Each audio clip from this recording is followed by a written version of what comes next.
Hello and welcome to the CX Files podcast. I'm your host, Mark Hillary. Simon Knudsen is the CEO at Xzakt Kundrelation, a company in the Transcom group. He's based in Stockholm, Sweden. I was really keen to speak to Simon because I wrote recently about the Flex model that Transcom has launched in an article for Intelligent Sourcing magazine. But because Simon actually created the model, this was an opportunity to find out much more.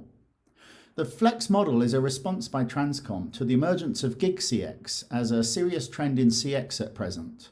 Spurred on by the experience of moving agents into a work-from-home environment, many customer service companies are trying to work out how can they work with their people more productively.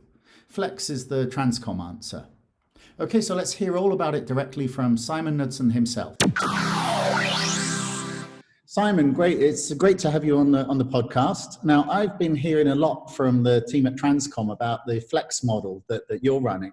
And it sounds like a really interesting project. You know, you're directly addressing the flexibility of GigCX, which is the big trend all the analysts are talking about right now, but it retains the people in-house. So can you outline maybe how it works?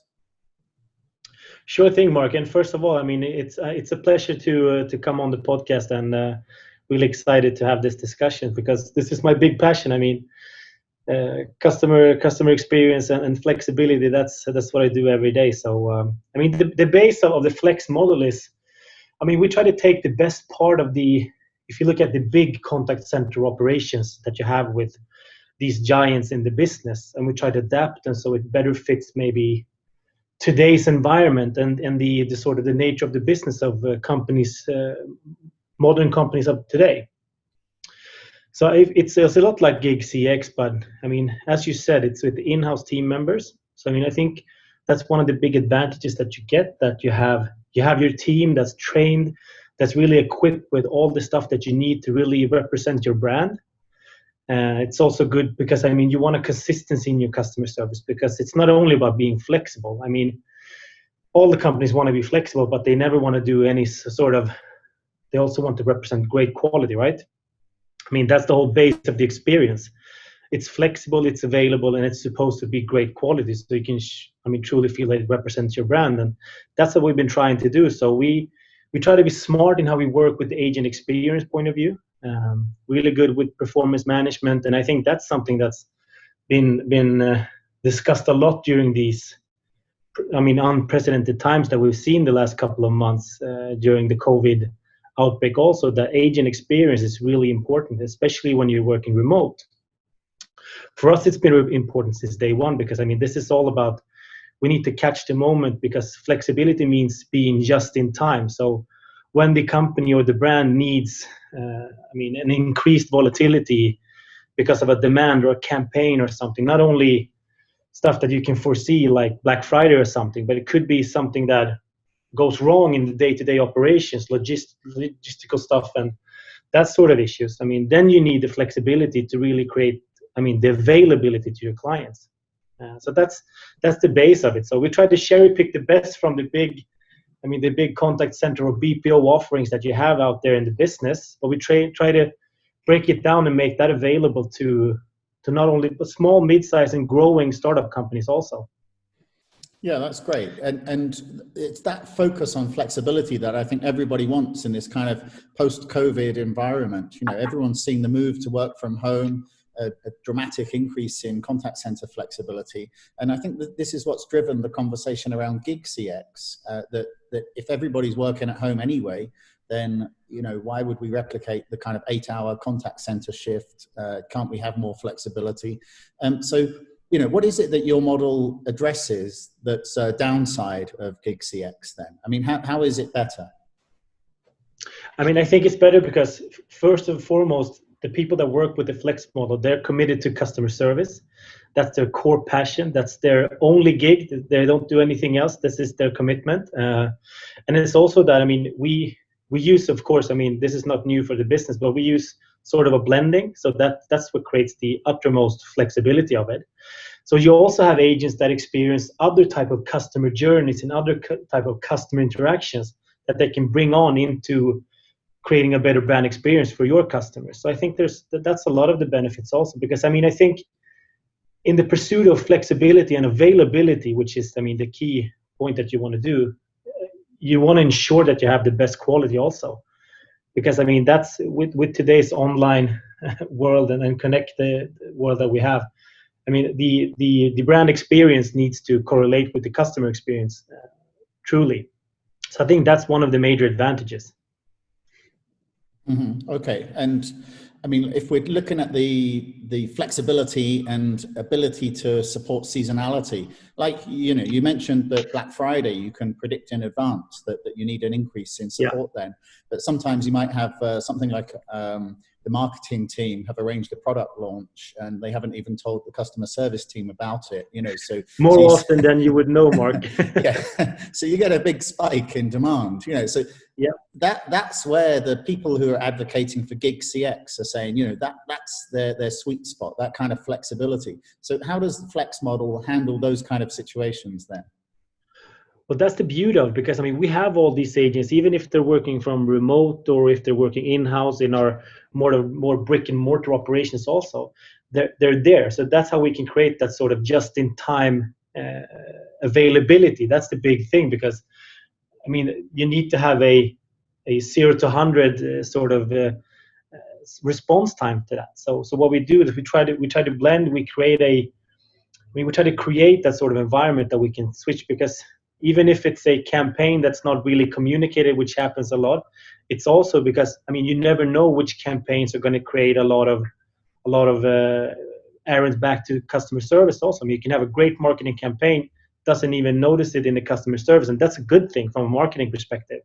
But more than often, then you have some unprecedented thing that you've never seen before. So I think having the flexibility and having it at hand, so you don't have to actually trigger something, and you know that you have experienced agents, they're on another type of errand right now, and they can switch over instantly. I mean, effortless. That's what we want to create. So there's an effortless flexibility that's to the client's disposal.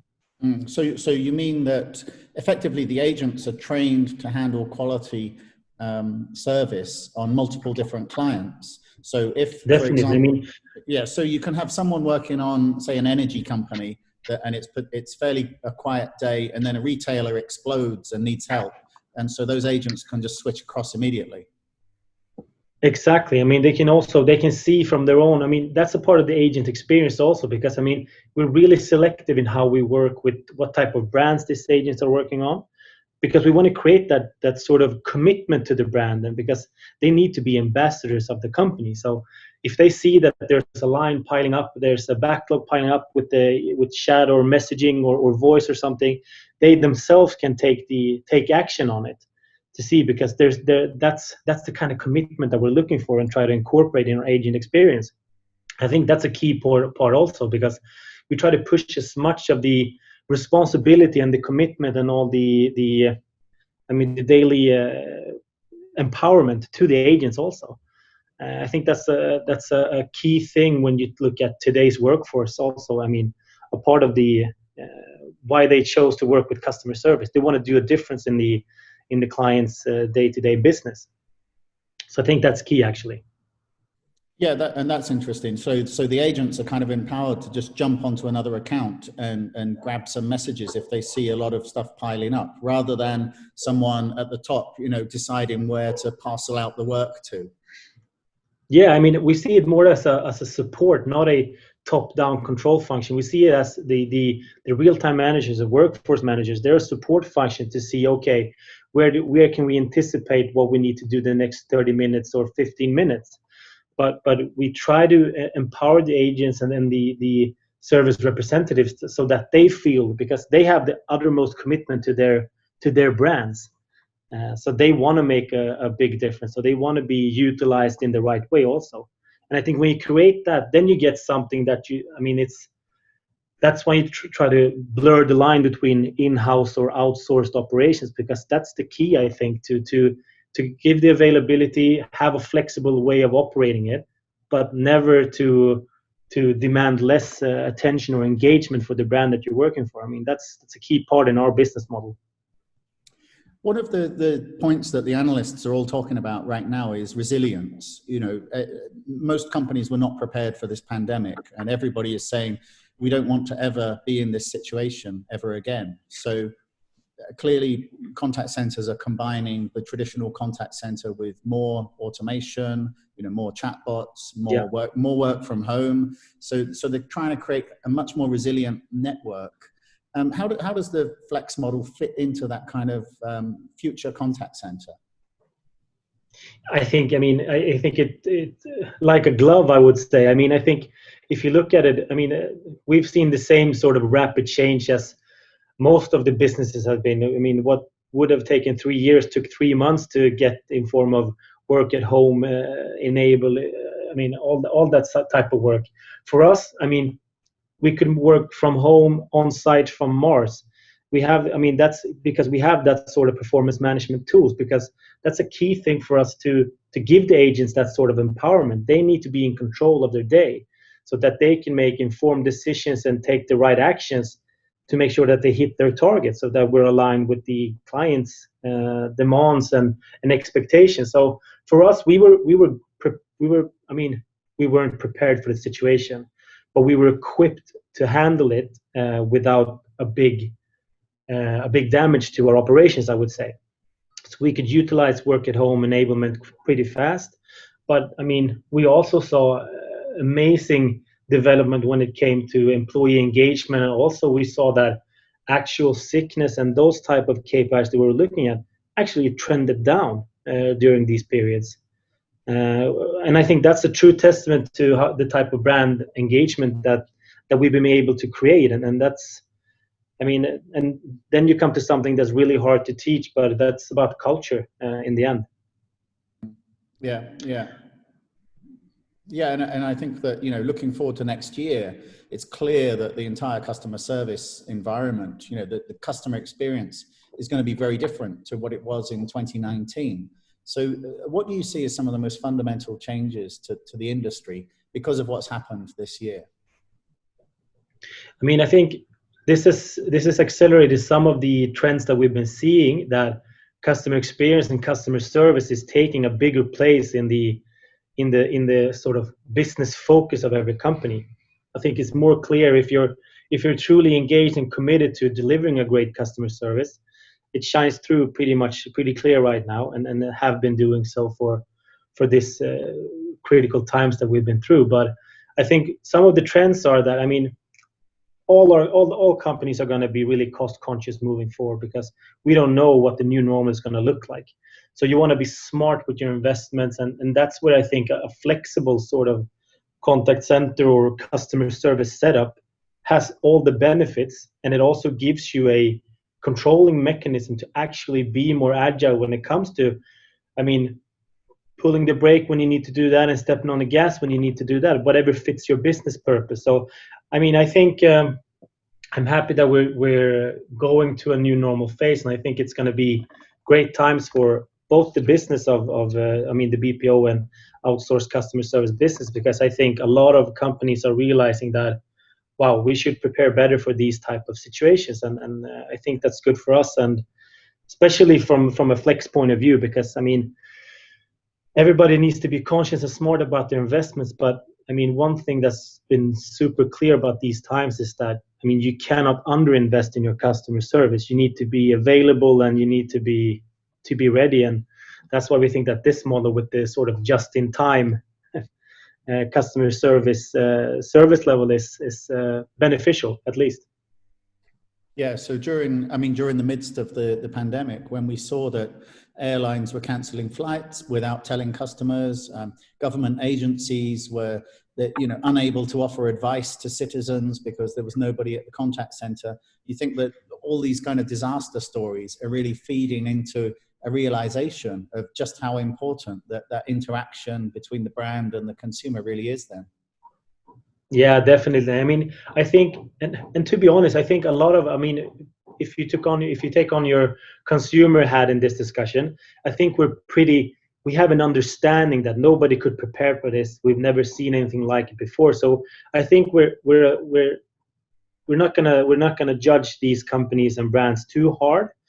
But I mean, I think also there's a big beneficial wave coming to those who actually were fast and agile in equipping them and making sure that they over-inform or at least pick up the phone when you try to call them about these areas. I think there's a lot of goodwill to be made in those areas. So yeah, I think, but it's definitely clear that you need to have a resilience, and you need to incorporate more than just your standard one-size-fits-all customer service operations. Because I mean, for me, it's if it's work at home or if it's work from somewhere else, it should be all about creating a good agent experience and making sure that you equip your customer service to meet the client's demands or the customer's demands. And that's, I mean, that's all about what Flex is, really.